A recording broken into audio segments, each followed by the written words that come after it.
तो ये प्रोग्राम आम जो चलती ब्लॉक कोऑर्डिनेटर मानक नहीं प्रोग्राम चलती गोटे कैपेसिटी बिल्डिंग ट्रेनिंग प्रोग्राम आधे आम डिफरेंट टॉपिक उपर एम्पावर करूँ गोटे है फास्ट एड है डिजास्टर मैनेजमेंट है HIV एड्स उपर ट्रेनिंग है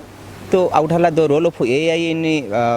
सोशल डेवलपमेंट है आउट है साइबर सिक्यूरीटी उपर एमती बहुत गुटे टॉपिक उपर रोड सेफ्टी उपर बहुत टॉपिक उपर आम एम्पावर करछू एमानकर मेन काम हम कौन एमाने ब्लॉक रो जेतु लीडिंग रोल नेबे ब्लॉक रो जेतक स्कूल अच्छी सहित संयोजना करेंगे आ केमती कौन रेड क्रॉस मंत्र को बहुत आगू को नेबे ताकि बर्तमान घरे घरे फास्ट एड तैयारी करिपरिबा आ रेड क्रॉस मंत्र को आगू नहीं पारिबा तारि उपर प्रायतः फोकस करछे प्रोग्राम।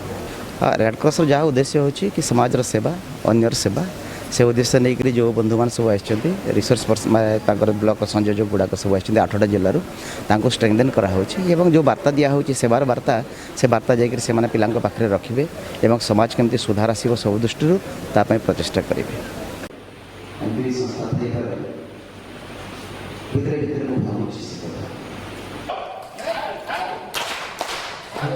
तो एक